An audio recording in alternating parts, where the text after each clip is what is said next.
Public speaking is like learning how to swim. You have to jump into the water to learn swimming, right? Obviously, Yes. you're going to drown in the first half. Often what happens is when we study a speech, we don't really study the body language along with the speech. So that is when you get on stage, there is a mismatch between what you're saying and your body language. This is the one skill that got me to interviews, that got me to my job, that got me to even start something like this, which I can monetize.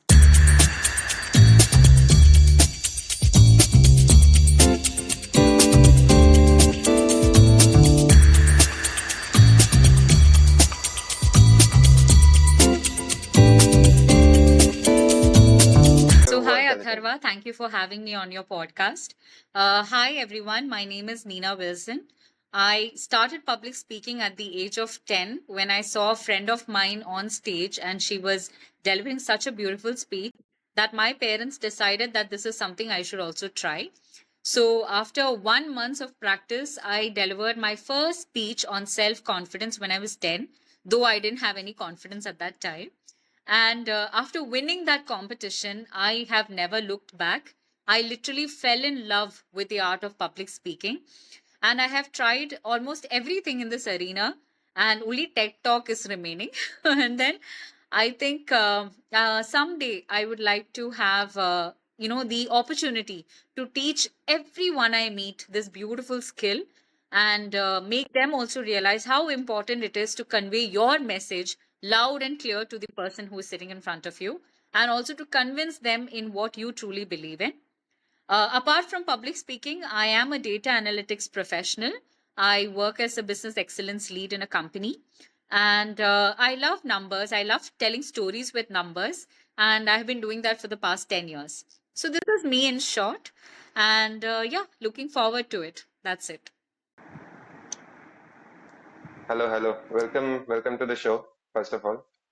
And Thank you. thank you because it's like peak Diwali days and you still are giving me some time. So thank you very much. No So worries. yes, yes. So firstly to start, I'm really excited about this particular episode because I've been thinking about this for a long time because I have myself in the past faced some issues in public speaking, but later on I kind of got into it and it's like now my kind of passion, you can say. So I'm really excited to give this different perspective about public speaking. And another thing, my English is not as fluent as you would think because my English, it can be little, I'm not as good in vocabulary, so I might fumble. So No sorry for worries. that You're in doing a advance. great job so far. Yes, yes, No yes. problem. Yes. So first thing, the most faced problem that a lot of guys face in public speaking is obviously they feel like they don't have confidence, right? They feel fear before going into any public speaking engagement. It's like Yeah. they are not prepared enough or they don't feel confident enough in themselves, right? Yeah. So what would you say that the first step would be to start your confidence building in public speaking? The first step to start in public speaking is to start. That is the first Okay. step. Because public speaking is like learning how to swim. You have to jump into the water to learn swimming, right? Obviously, Yes. you're going to drown in the first half. And even if you take children, for example, when little babies, when they try, you might have seen how they start to learn to take the first step to start walking and then running. So Yes. that confidence itself, they are the most, we say the most innocent of heart, in whose heart there is so much fear. Because they take the first step itself, you can see they are doubting themselves. It's the same thing with public speaking. So I would Right. not say, just jump on a stage and try to talk. That may scare you a lot. So if you are a very introvert person, start with a proper conversation. When I was in first grade, I was put in a school where there were Arabic kids, there were English kids, and my mother tongue and my love for Hindi. That was the only two languages that I knew at that time. And it was not allowed to be spoken in class. So, how do you make the conversation with a child to make the first friend? That Okay. was my first conversation I learned in English. But unfortunately, my father forgot to tell me what the response should be, where I should Okay. respond that, hey, my name is Neena. So I came back home learning names of a lot of girls in my class, and that's how my first conversation was taught as a lesson. So this is how you build bit by bit, and then try to record yourself, see how you're speaking, and then improvise, because everybody's journey is different. That's how I feel. Right, right. Yes, yes. That's right, because not just about public speaking. I have also experienced it through a lot of different things. Like I used to play some kabaddi or different sports. You need to like first you need to just jump in, as you said. Um, Yeah. that's great. So, firstly, we just jump into it, and we need to start our public speaking journey somewhere. So, after Absolutely. we have started, we need, I think, the first thing that comes in preparing for any public speaking engagement is you need to make your content Mm. right, right? Whatever you are going to speak about, whatever you need to tell about, you need to prepare Yeah. completely about your content. So, Yeah. what do you think that there are there any particular points to remember while preparing your content? Are there any particular, you can say, secrets that you, while preparing the content you would use, that would help you in the public Yeah. speaking engagement? For me, when I prepare content, it should always be relatable. Because what's the point when you go on stage? You can read off paragraphs from any books, right? You have Right, books, you have the internet, you have AI, you have Chat GPT. You can even right, get the question answers, tailor made for it. But what really connects with an audience when you want to listen to them, you have to give examples from your life. And I'm sure we are people with all kinds of experiences, good and bad, sad and happy, So right. I always feel that whenever I go on stage, I try to be as relatable as possible. It can be funny incidents, it can be even life lessons, but I tend to connect the whole content with something that I have experienced. And I have got so many reviews whenever I come off the stage after an event or after an engagement. I always have feedbacks that thank you for making us go back to that time so that we could remember it again. So that Yes, connectivity is amazing. You can see the positive vibe coming from the audience also when you do that. That is my right, right. biggest secret. Okay. So, I know that you have been personally training different people, right? You have been personally training different Yeah. people to go through their journey. So, Yeah. as you said, you need to first jump in, right? And you need to prepare your content as relatable as possible.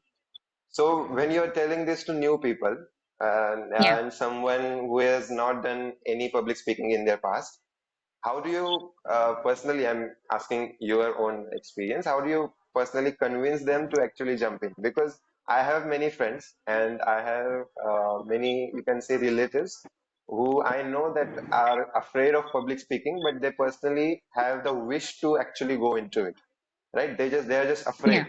So I have been Yeah. trying to convince them. I just want to know how to actually put them in this place. Yeah. Very, see, it varies from, like, just like as you said, it varies from person to person what they are fearing.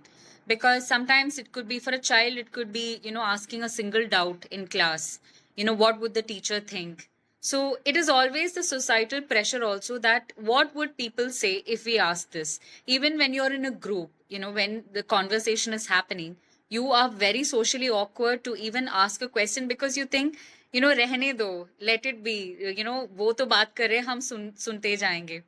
But if you want to be a part of that conversation, it is nice to even start by, just putting one sentence at a time, or maybe agreeing to someone, and then taking up a notch by saying, I do agree with you, but I also think, and that portion you need to fill.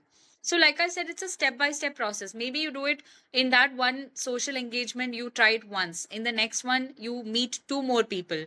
In the third, you start with a small group. Because Right. more than two people is always an audience. Right, And right. that's how you have to start.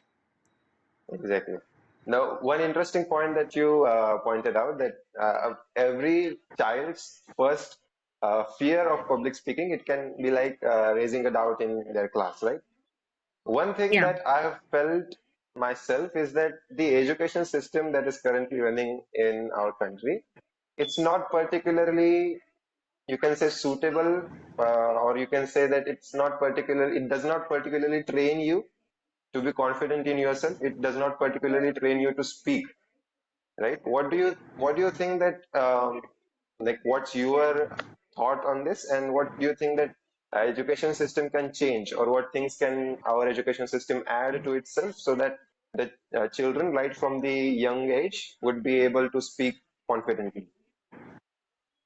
I feel that in the education system, it's not bad. It's what it needs is teachers who can bring. See, we all can work with the same ingredients, but we can ultimately create different products also. Okay, so Right, it's right, in the hands of the maker or in the hands of the person who's directing. So I would not give added pressure to the teachers as well because they're doing a fabulous job with so much of curriculum to cover over a year. It's not easy. I know this personally. So, one right. thing that I would suggest is when you are taking a session, even when you're asking a question to a child, make sure you ask them in such a way that if they can't answer it, ensure that they understand the concept. Because when they understand the concept, that builds their confidence to answer you next time. Even if next time they don't answer, that means they are not trying. So that's where you have to intervene and say, you need to put a little more effort. So this is called building a trust, building confidence. And as a teacher, you have to mold a child. You cannot, because even we can remember, jab hum bache the, if we are told that don't do something, we will not do, we will try to do that. Or Yes, exactly. mostly we have that rebel mentality. So when you want to nurture a child, you have to speak in their language. I always when I give homeworks to kids, for example, most of them don't do it, but rather Right. when they bring it back, I sit with them in that session. I don't care, I will spend maybe an extra 10 minutes, 15 minutes, we will do the homework again. So what happens is now the child feels very guilty in the next session.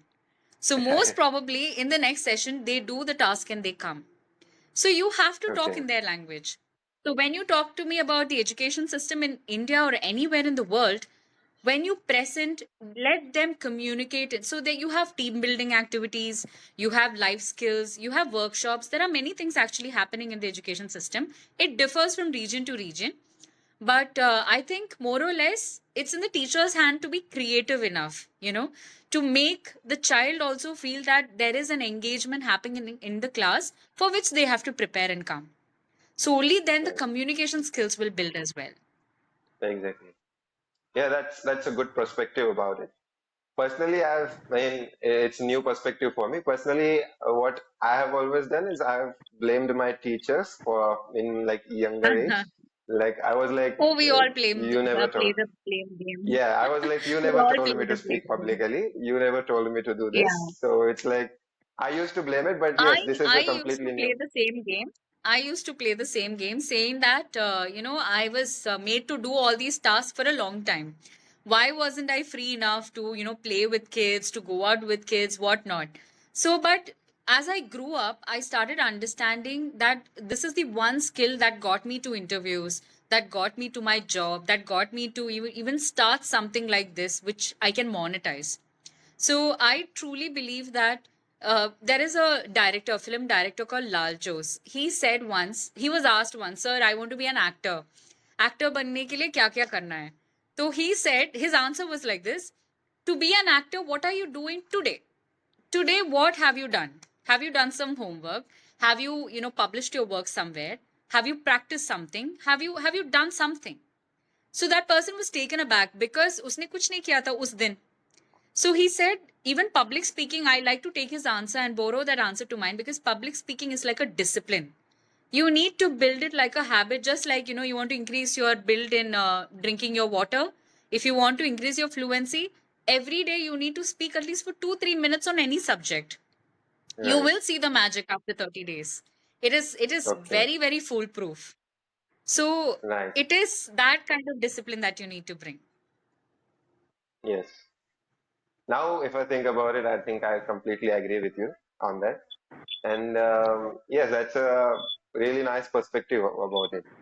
The Coming back to the content preparation part, the content preparation I've like even now while recording a podcast, preparing some questions, preparing some data for the Yeah. podcast or any public speaking engagement, I've always felt something. I don't know what it's called, but it's like I don't know if I'm over preparing it or if I am actually less prepared, because both of the things are daunting to me, because it's like if Yeah. I'm over preparing it, it would get too much, what it's called, बहुत ज्यादा Overwhelming. गिचड़ी हो जाएगी. Overwhelming.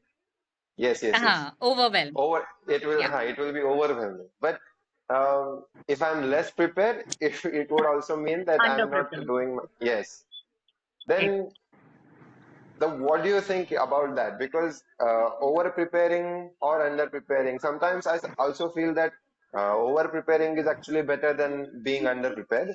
Because if you're under prepared, then you're actually completely just losing it in the public Yeah. speaking engagement in wherever you are. True. But over True. preparing, it would at least you would be okay with it. Like it would be overwhelming, as I said, but at least you would be okay and you Mm. would be continuing the engagement. So, what do you think Mm. about that, the preparation part? I do face this problem for my competitions when I go.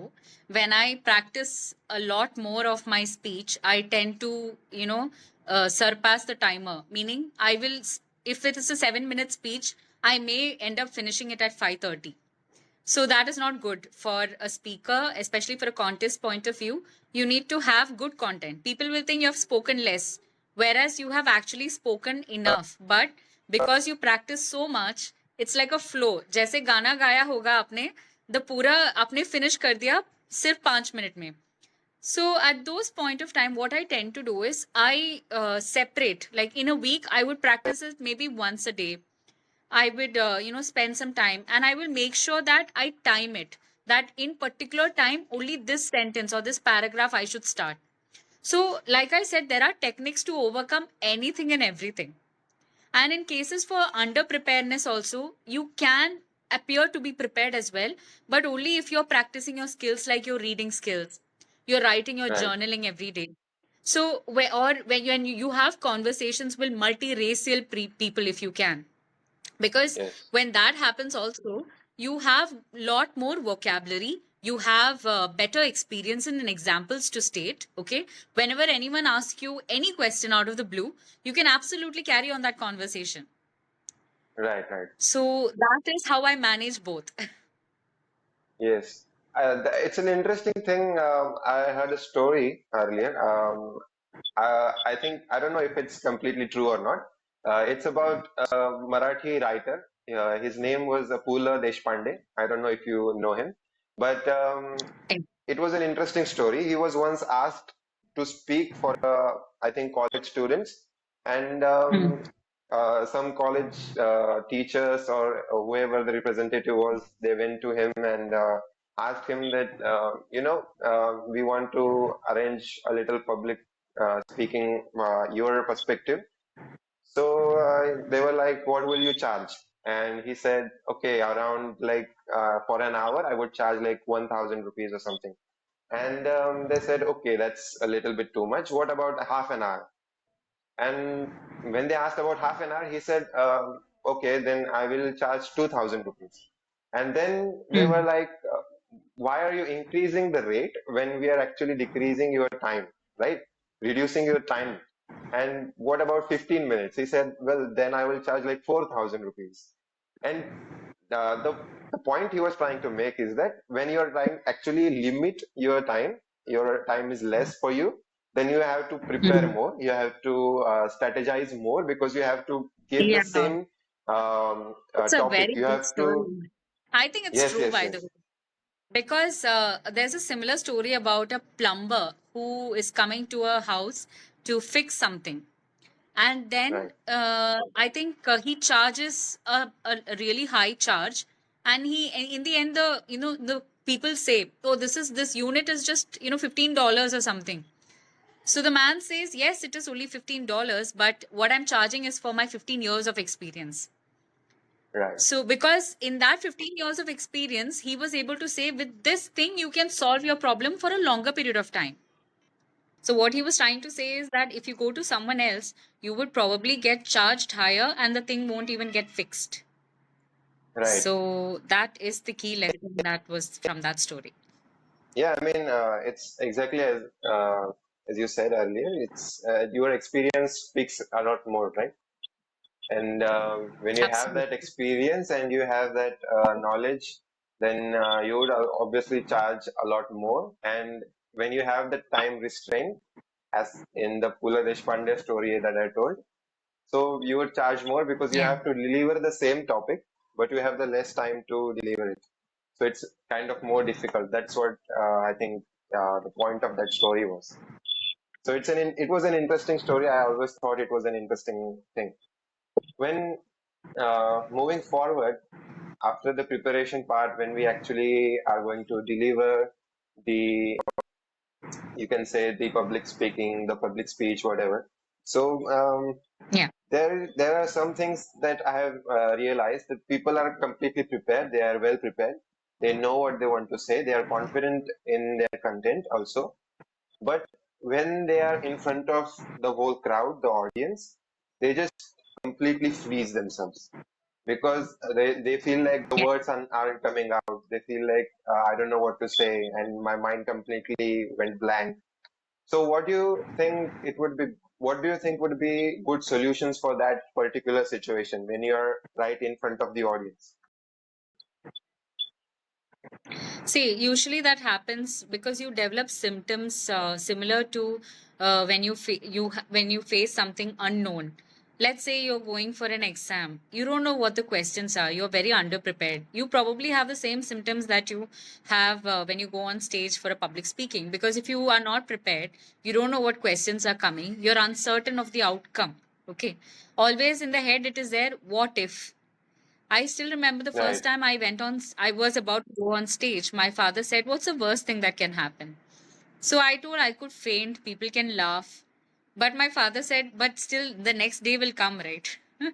right, So exactly. it's fine. You will just keep going. So that was the motivation to at least try and see what happens. So, most probably, what is going to happen is you may get stuck, you may forget your speech, but there are alternatives you can always prepare for. So, that is your preparation part. And there are also techniques that you can do to ensure that you don't feel scared because there is an adrenaline rush, because you're so excited or you're so nervous. There is a high Right, adrenaline rush because of your hormone levels at that time. So you can do a dance, you can scream loudly in a empty room, you can actually sing songs. These actually help in dropping that adrenaline rush that happens. And then you try to get on stage. Most probably you will have little butterflies in your stomach, but that's okay. That means you're ready.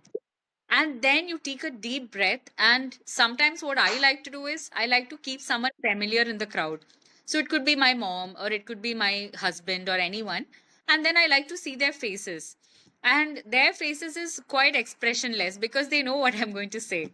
Because usually what happens is the audience, if they are very expressive, they can smile at you, laugh at you, and places where you have to emotionally connect, you tend to start smiling. So this is another technique also that I do. So like this, there are endless techniques that can help you when you go on stage to be even more confident to deliver correctly.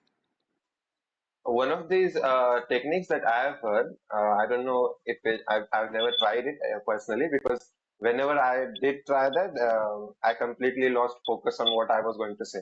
So that technique is whenever you are delivering a speech or you are speaking, you don't look at the audience's eyes. You look at their ears or you look at the center of their forehead Ah, or yeah, yeah. something like that. Yeah, it's true. It's true. You actually better to look at the nose bridge because when Okay. you look at the nose bridge, it looks like you're looking at the eyes. Right, right, For exactly. some children who I've coached, even that was difficult. So we used to say, focus at a point above the head. Okay. Then that Right. also helps. That almost looks like you're facing the person. Okay, so as we were talking about, the little things that we can do while actually in the public speaking process. We can actually focus above the audience's head or on their ears, right? So Yeah. these small things actually can make a little bit effect. Do you think so? Yeah, of course. Because when you speak in front of an audience, it is very important to have eye contact. When you have eye contact, it means what you're saying is true and it is well experienced and you are speaking out of your heart. When you cannot make that eye contact, that means you either have something to hide and you're not very confident about what you're conveying or what message you're trying to give. And that's when the audience loses connectivity. So to ensure that that connectivity is there, and if you have the fear of, making eye contact or, looking at a person's eyes and speaking, that's when you have to take different alternative measures. So there are many tricks and tips like this. One of them is this to bring your confidence level when you are conveying something. Like if you said there are many tricks, can you share some of them, like two, three more tricks?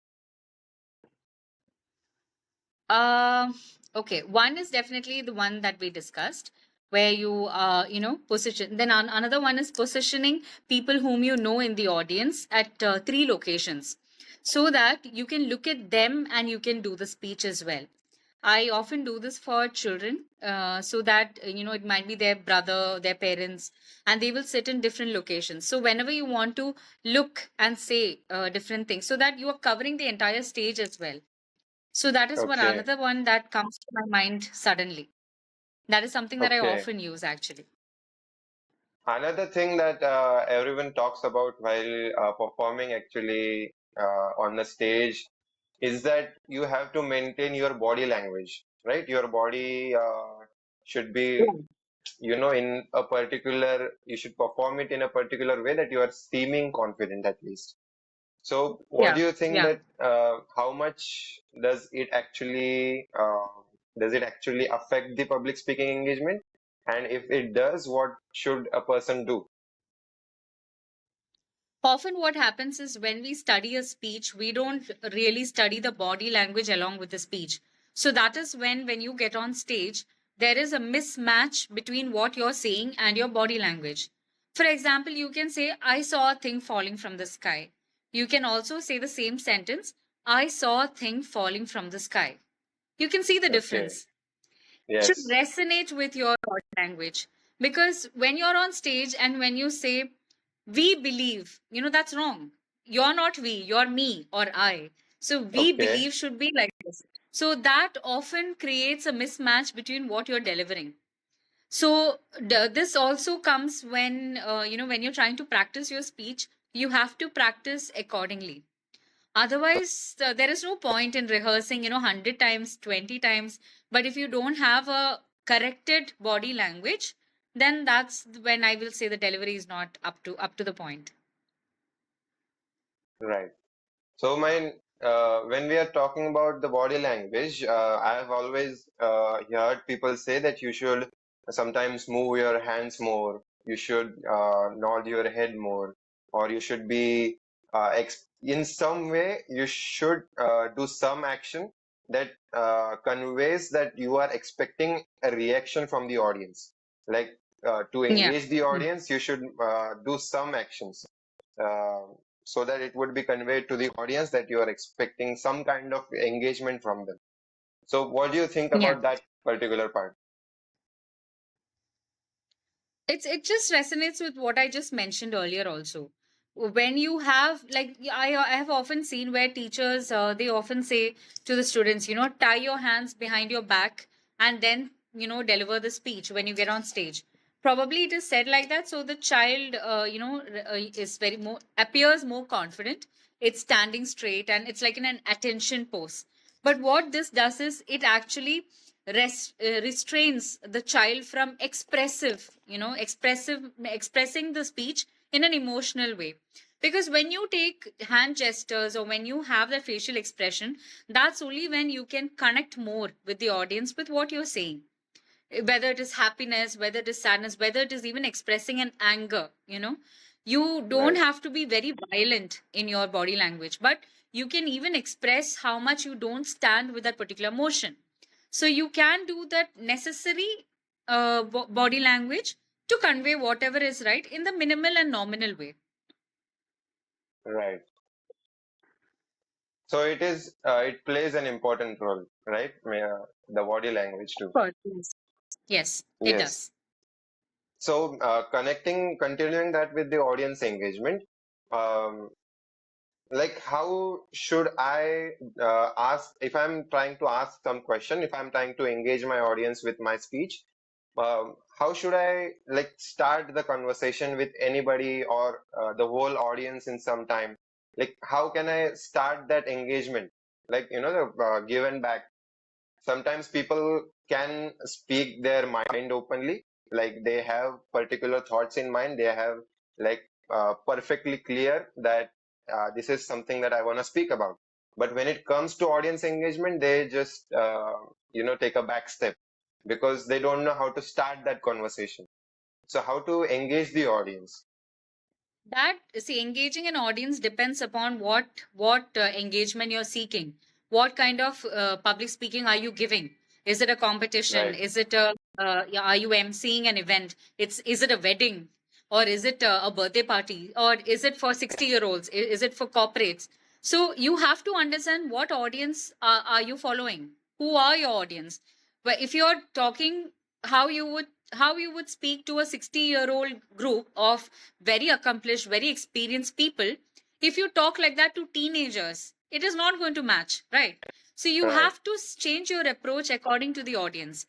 When you talk about engagement, engage in a way that they understand your language, or you understand their language and speak to them in that sense. Otherwise, there will not be any audience engagement. As you said, they will always hesitate to come up with anything.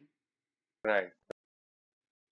I mean, I have sometimes whenever it's like, and it's sometimes it's not just like replies from the audience. Like sometimes it's just that they are cheering for you or uh, their smiles whenever you say something. That also counts as audience engagement, Yeah, right? yeah, Because I have exactly. literally seen in some competitions that I have only actually performed in only one competition, but whenever I have actually gone as a audience member and later on talk to the examiners, or you can what what you can call them, the people who give marks for the actual performances in the competition, they have always Mm. told me that even the smiles from the audience also counts. If they are cheering for you, also counts.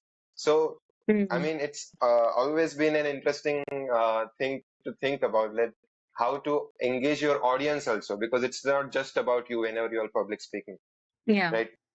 Uh, Later on, when we move ahead, one thing that comes to mind is the language that in which we are conveying our topic, yeah. because nowadays in the whole world, in even in corporate world, let's say, or in educational world, colleges, schools, there is this a standard set that if you're able to speak in English fluently, then Mhm. you can be a good public speaker.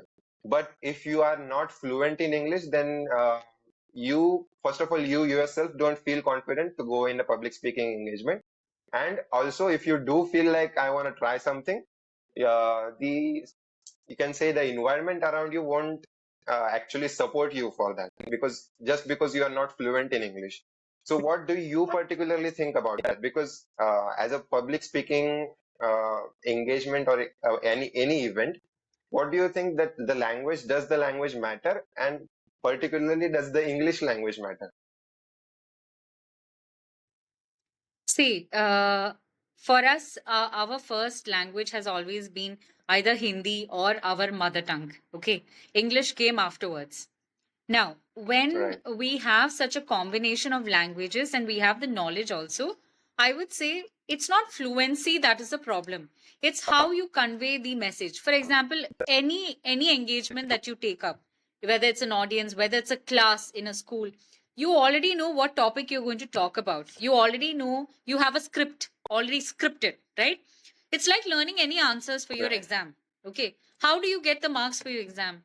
Obviously, writing the entire answer correctly. So, when you deliver as a public speaker, also, you need to be prepared. I said, right, about what that person had said. If you want to be an artist or an actor, what are you doing today? You want to engage a complete audience. How much have you practiced over the years or the month or the week? For that one engagement, how much did you do? So that's where your fluency comes.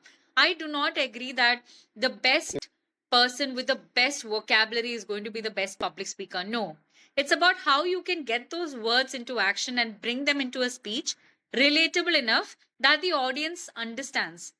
If that doesn't happen, no matter how big that event is, you are not going to succeed, even if you are the most learned person in that room.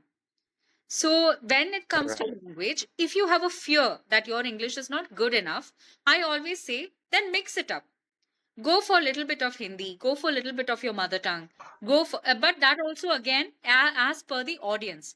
If it's a complete corporate audience, definitely you have to take up English. Then you prepare for it for a month, for a week, for 2 weeks. Make sure that you know your script by heart so that you don't even need to use the paper. You're confident enough. You can walk, take strides in between the audience, ask them questions, talk to them because you know the script in your head. Remember the uncertainty principle. You get scared and all those symptoms when you're scared because you don't know what to say. Now you know what to say. Right. Then what is stopping you? That's the question.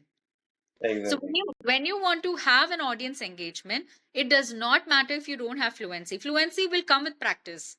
Fluency will come up with more and more engagements. That is what I believe in. Right. That's an interesting perspective about that because many people just think that I'm not fluent and so I'm not going to try it. But yeah, yes, that's and even like today when we are actually recording this podcast, I know that I'm not that good in English. I'm not that fluent, but I decided like let's try challenging myself, and today that's what I'm doing. Like I'm just challenging myself to speak English completely. So it's something that I agree with now because Your English is not bad, I'm my trying. friend. Atharva, I think your English is not bad. Yes, I'm able to understand what you're saying. You're able to understand what I'm saying. So we yes, both have learned enough to converse. Now, the next step would be when exactly. you take more and more podcasts, inshallah, as we say. Okay. So when you take more and more podcasts, when you have more and more conversations with people, that's when you will gain, command over the language.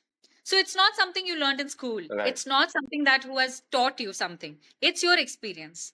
And that's what makes you an expert. right. There's this one thing though, this is actually completely out of the box for Yeah. now because it's not related to public speaking at all. But Okay. the accents things about English, right? Yeah. I've always thought that it's a completely stupid Yeah. concept because the accent is something like actually not being able to speak correctly because I'm Maharashtrian, my mother tongue is Marathi. Mm. If someone from other country or some foreigner is coming to me and trying to speak Marathi, obviously he's not going to be able to pronounce it word to word correctly, right? So what I'm going to do is I'm not going to call it an accent, right? I would say that you are actually pronouncing it wrong. This is Yeah. this way, right?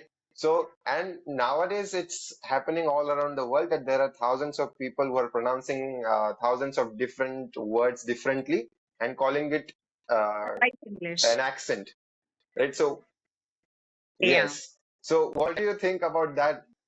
This is particularly just I completely out of the understand. box. I just want to know your opinion Yeah. on it. I grew up in a school where we had students from all over India. Okay, my school is called the Indian school. Literally, it's a mini India. My best friend was a Maharashtrian, by the way. Okay, Her name is Gandhali Thakalkar. nice. She works in Deloitte today. She is, I think she's in KPMG. Sorry, in US. Oh, nice. Yeah, she works as a manager there. And I still remember Gandhali's besan laddus. So that's what for a nostalgia ride. So when you Those are my favorite also. yeah. My favorite dish. So when you talk about accents, I developed an accent, whatever you call it, an accent by being friends, by growing up with these kids, okay, around me. So whatever accent this is, it's not from any country or place or anything. It's my own developed one. And I stick to it. I have worked with foreign managers. I have had friends from abroad. And I will never change my accent just because they talk in one. I may imitate them, but I still stick on to mine. Even if you take my own mother tongue, Malayalam, okay, in Kerala, there are many districts. If you, my father's accent is very different for Malayalam, whereas my mother's is very different. So I should have something like a culmination of Okay. both. Okay, but I don't. I stick to something that I have owned. So Right. that's owning up, and that's how building your confidence also means. Because that's your own. Nobody should have a power to change it. The minute you start changing it, that means you don't like. See, that's another thing about confidence as well, not now, this is not regarding to public speaking. This is about just confidence. When you look it in the mirror, do you love yourself? Do you like your voice? Do you like how you look? You should. Because it's your own thing. Right. Nobody else is there in the world like you. I used to be a girl when my hair is quite curly. Okay, it's even more curlier than this. So when in school, they used to call it names. They used to give me enough reasons to hate parts of me. Just imagine. Very, very slowly, I think it was my mother. She would say, you don't have hair fall. You're so lucky to have your grandmother's genes. And I used to feel so terrible because I was like, my grandmother has so curly hair. Have I inherited all that? So, over the years, when I started Okay. discovering how to train it, how to take care of it, that's when I became a motivation for many people who had hair like me. So, many people recognize me as the person with the curly hair or the speaker with the curly hair. So, that became my identity. Right. So, when you have to develop confidence, whether it's your accent, whether it's how you look, whether it's anything that you don't like about yourself, try to accept it. It's hard. I know it's hard because the world doesn't allow you to do that. But in your own way, if you start liking the things Right. about you, that's when you get on stage, you know that nothing is there or a comment is there out there to hurt you. So it builds your confidence to even speak more Exactly. louder and clearer, and you just don't care. जैसे हम बोलते हैं कि हम फाड़ देंगे. Like you get on stage and you just Right. perform your all best.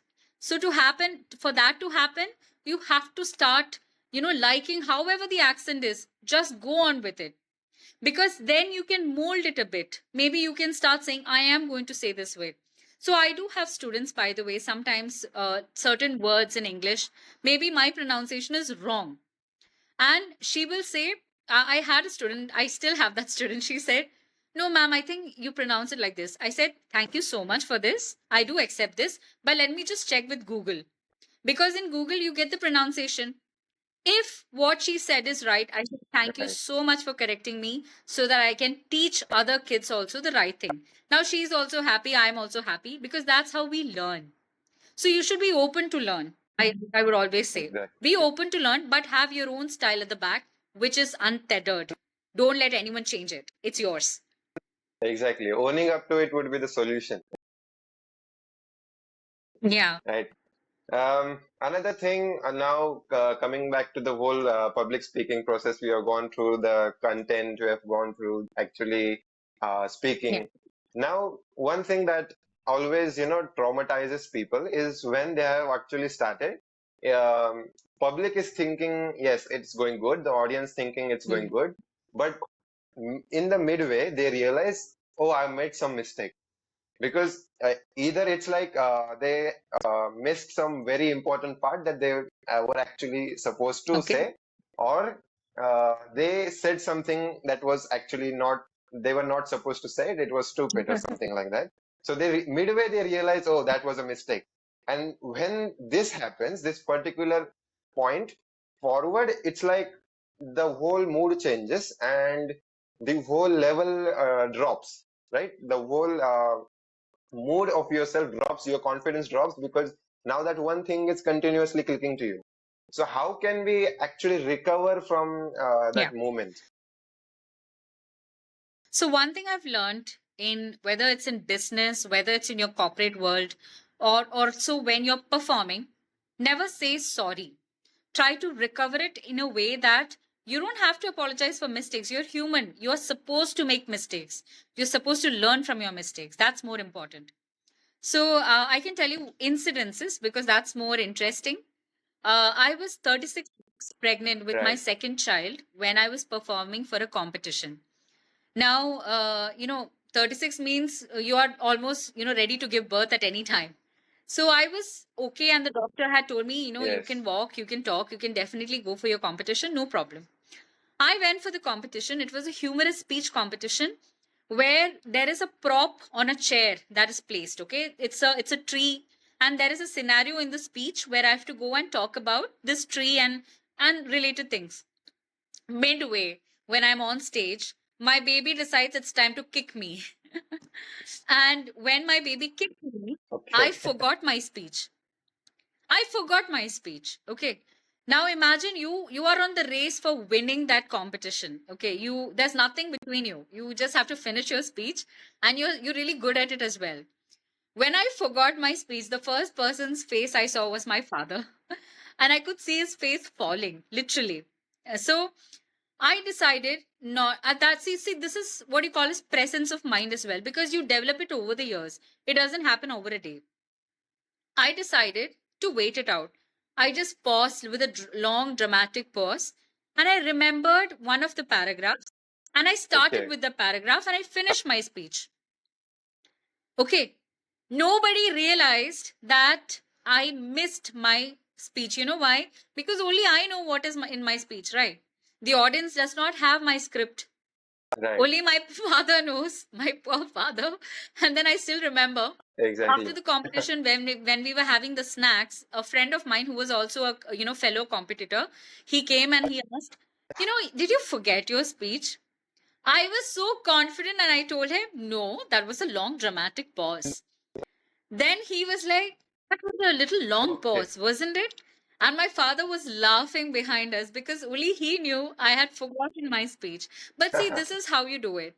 Another incident was when it was an audience where I was an MC and we had the ambassador from India to Bahrain.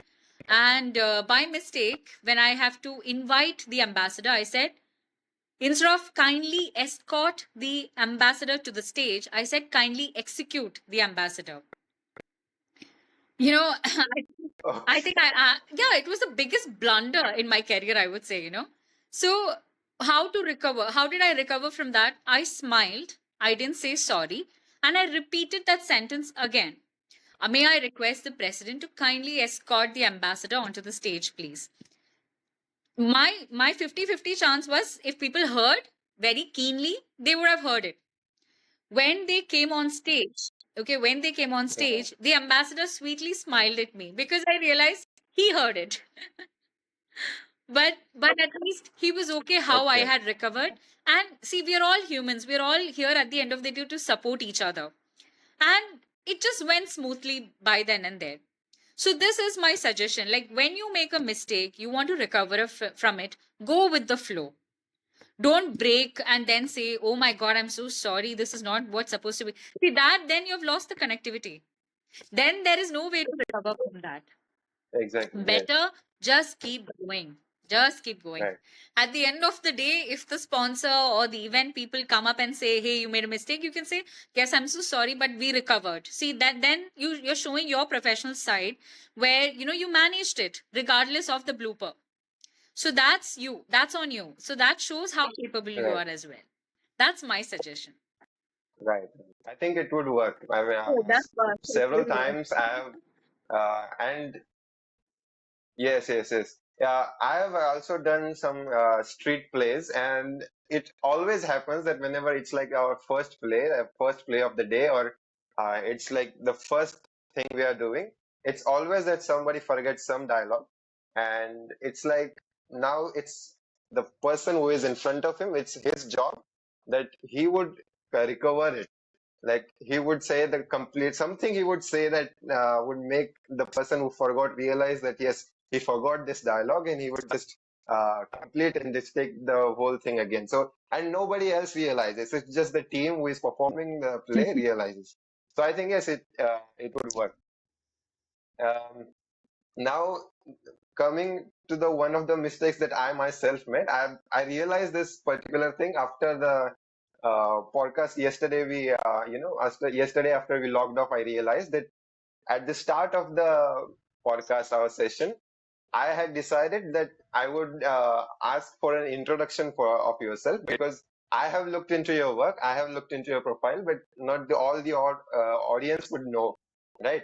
So I had thought that I would start with an introduction for yourself, but when we started, I don't know what happened, but I just completely went with the flow and just started with the topic. So I was like, yes, this is one thing that happens many times. I decided to add this Yeah. particular question. Now, I also wanna dive into a little bit of your work. So can we like give now a little introduction about Sure. your work and Sure, what why you do?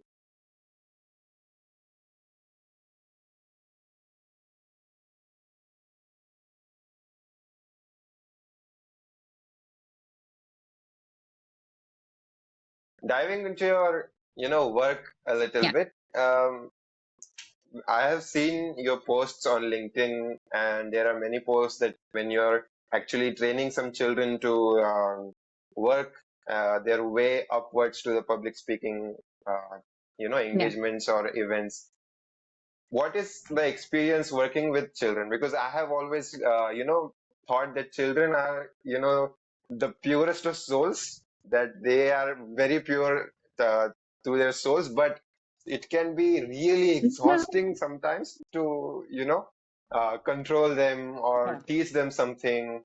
It can also be really, really exhausting. So what's been your experience like working with children? I am not exhausted to teach children at all. I'm more exhausted when I explain to adults, I have to say, in my experience. And because I Okay, think children love and are very open to more ideas than adults most of the time. And when I started working with children, the first client or the first child was my own, which was Steve. And because he used to talk a lot, but it was not clear. So that's when I started experimenting the things that I was taught as a child on him. And I saw that it would work. Then it was my dear friend Jennifer who sent her child Sarah.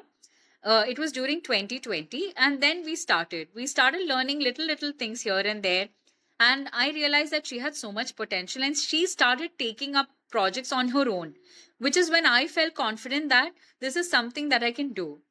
Then it just went on. I think then I took up different right, projects, different requirements, and I could see that results are better. And I have this connectivity with the kids. They still come back. They still come back for projects. They still come back for requirements. It's nice. So that long, I would say, it's a long term relationship. right. I mean, it's really, you can say, I really admire that you are not actually exhausted, because I myself honestly have felt exhausted sometimes.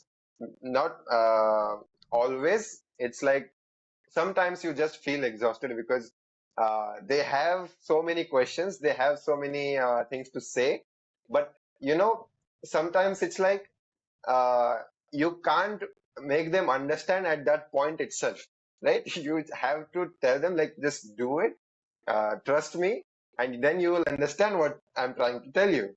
But sometimes, yes, it can be really good experience. And one thing that I have myself learned from children is they are very adaptive Hmm. towards anything that we tell them, that they adapt it very quickly, and they are very clear about are they understanding it or are they not. So it's really great. um, yes, this whole thing, I also wanted to know your experience with the kids, especially because you know it's just something that I have always thought that interesting, because the teachers, as you said, teachers are also doing fabulous jobs, and teachers have a really important role to play in a child's future. So they are literally building something. You can say that the nation is builded upon Absolutely. these children. So yeah, it's a very, yes. So it's a really admirable job, really admirable thing that you are doing, and I really admire you Thank for you. that. the last thing that the last thing that we wanna dive into is moving forward in your work, moving forward in your, you can say, your specialty. What is it that you are looking forward to, and what is it that you are really, you can say, interested in to do?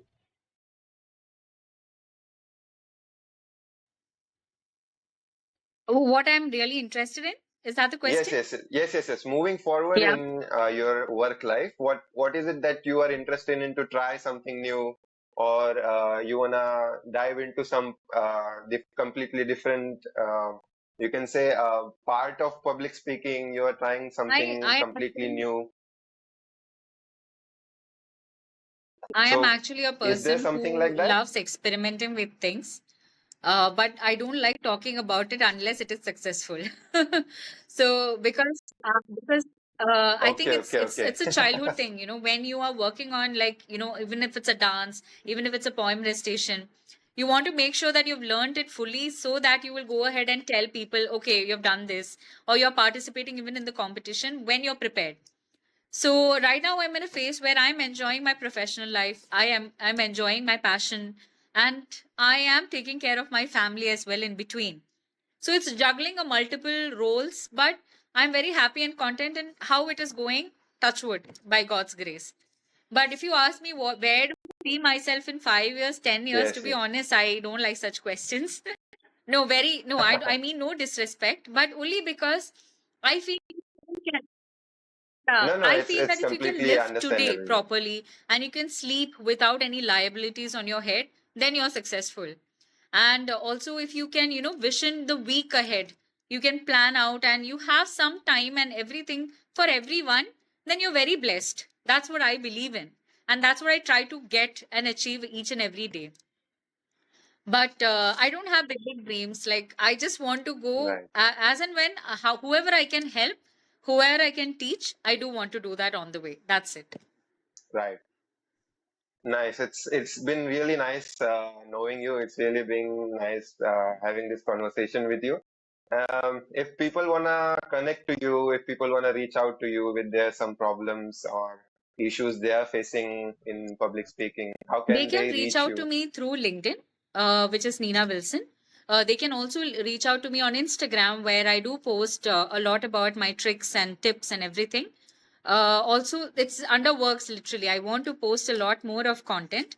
So, yeah, that is in the journey. So, I think it is called Speaking Coach Neena.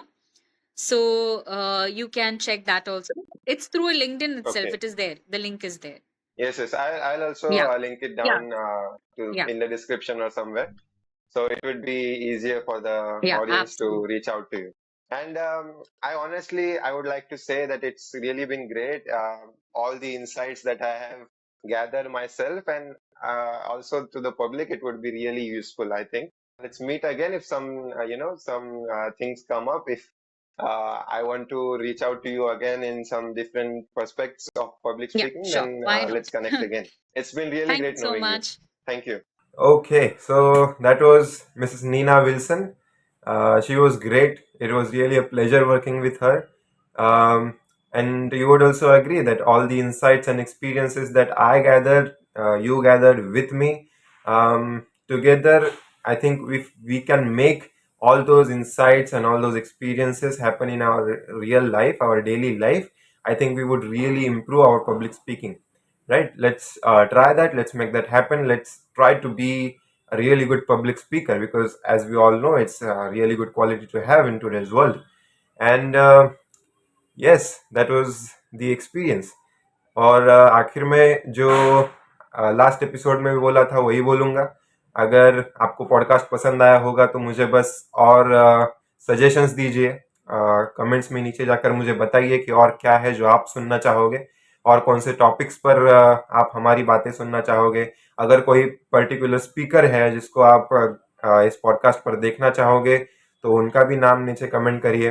या फिर अगर आपको ऐसा लग रहा है कि आपके पास ऐसी कुछ स्टोरीज है, आपके पास ऐसे कुछ एक्सपीरियंसेस है जो आप शेयर करना चाहोगे इस पॉडकास्ट के थ्रू, तो ज़रूर नीचे कमेंट करिए, या फिर मैंने नीचे डिस्क्रिप्शन में जो मेरा ईमेल आईडी दिया हुआ है उस पर मुझे ईमेल करिए and let's see if we can make that happen.